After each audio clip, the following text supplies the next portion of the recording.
Apakah negara Indonesia mengharuskan warganya hanya meyakini satu Tuhan atau bahkan satu Tuhan yang sama? Kalau gitu, negara memaksa dong ya, memaksa atas keyakinan warganya. Tapi benarkah begitu?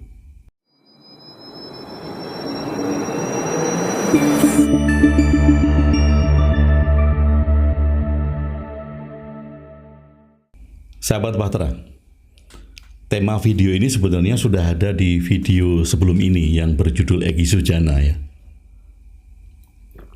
Tapi karena tempatnya di akhir video, ya di menit-menit terakhir video, jadi mungkin banyak di skip oleh Anda yang menyimak video saya dan kemudian lekas secepat-cepatnya komen, tidak melihat bagian akhir video.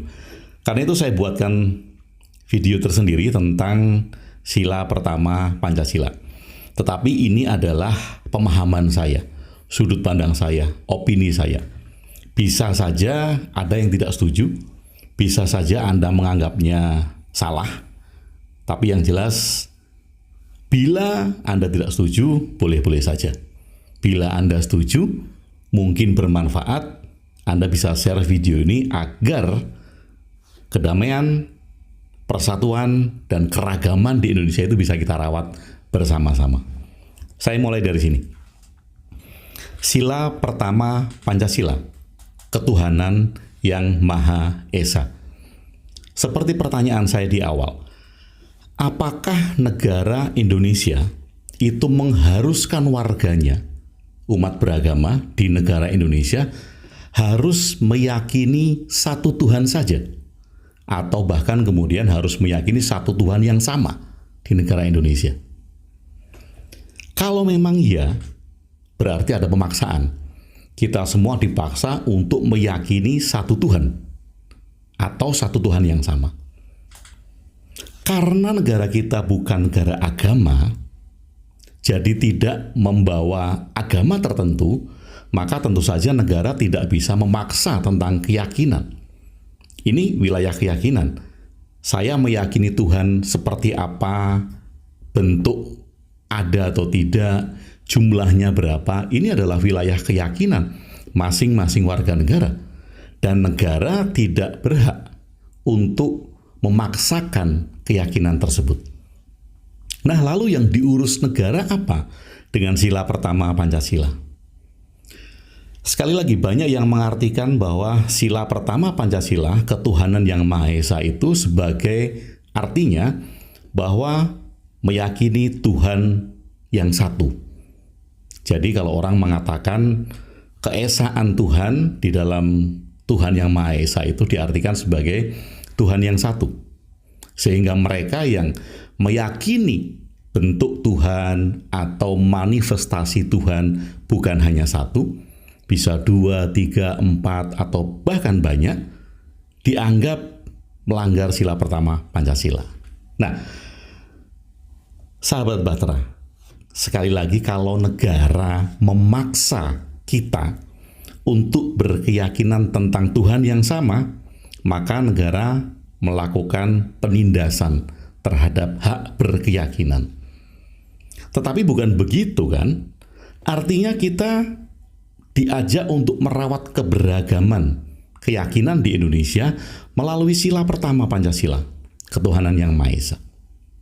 Oke, saya ulangi lagi. Yang dibahas di dalam sila pertama itu bukan Tuhan, tetapi ketuhanan. Loh, apa bedanya antara Tuhan dan ketuhanan? Kalau Tuhan itu adalah objek, wujud, bentuknya seperti apa, atau namanya seperti apa, itu Tuhan. Tetapi kalau diberi awalan ke dan akhiran an menjadi ketuhanan, ini bukan Tuhannya yang dibahas, tetapi sifat-sifat Tuhan. Ketuhanan yang maha, sifat-sifat mulia Tuhan. Karena maha, itu akar kata bahasa Sanskertanya adalah mulia. Sama seperti ketika kita menyebut Mahatma, Mahatma Gandhi, Maharshi. Mahatma Atma itu adalah jiwa. Jadi Mahatma itu adalah jiwa yang mulia. Maha Atma, jiwa yang mulia. Maha Resi, resi yang mulia. Nah, ini adalah ketuhanan yang maha. Artinya adalah sifat-sifat mulia, ketuhanan yang maha. Sifat-sifat mulia. Jadi kita tidak membicarakan Tuhannya. Kita membicarakan sifat-sifat Tuhan. Kemudian Esa. Esa ini berbeda dengan Eka. Kalau Eka itu satu. Lain halnya kalau di dalam sila pertama ini berbunyi Tuhan yang Eka. Nah, itu adalah Tuhan yang satu.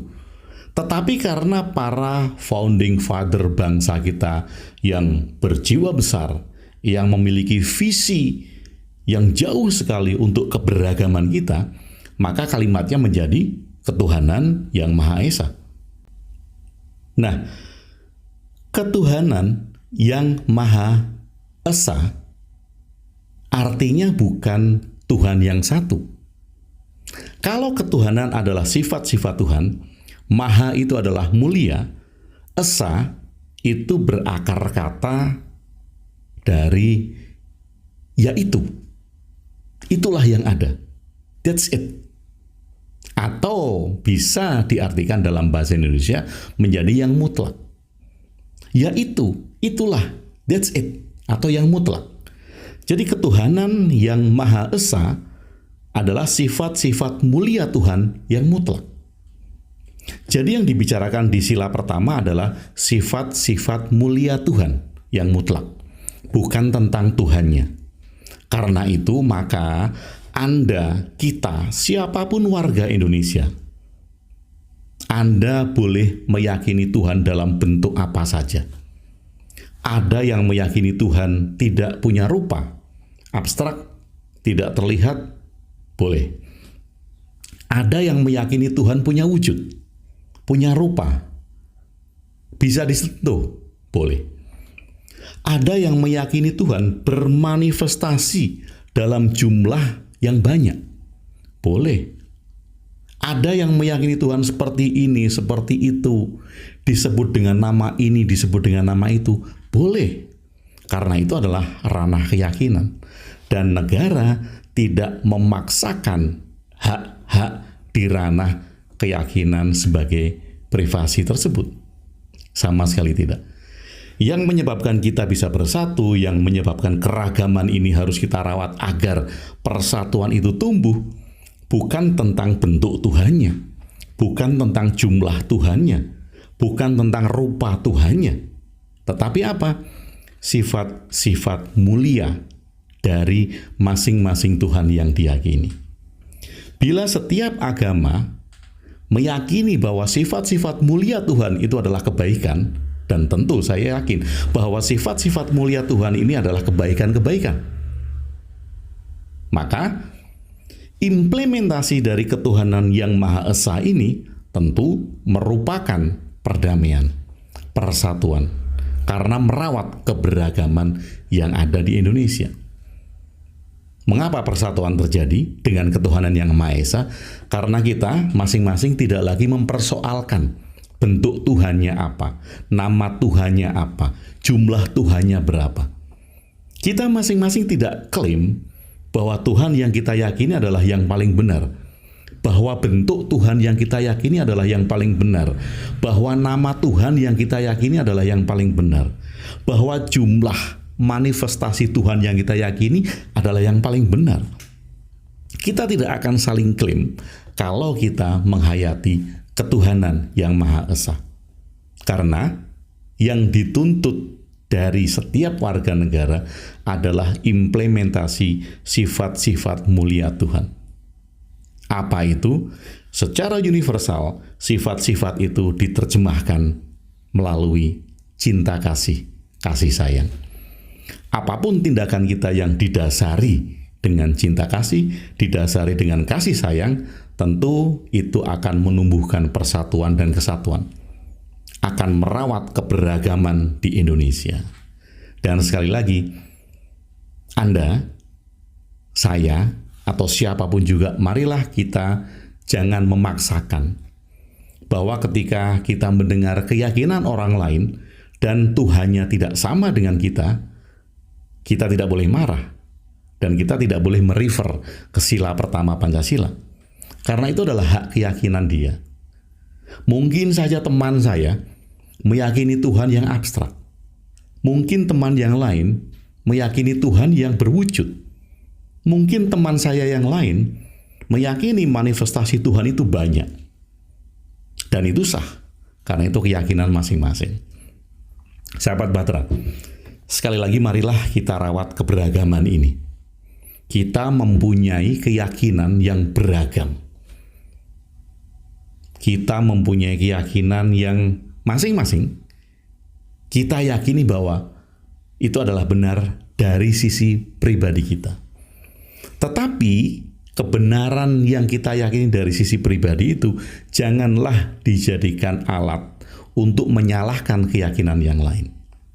Biarkan saja masing-masing dari teman-teman kita, sahabat-sahabat kita, warga di sekitar kita, seluruh masyarakat Indonesia mempunyai keyakinan dan meyakini keyakinannya sendiri-sendiri.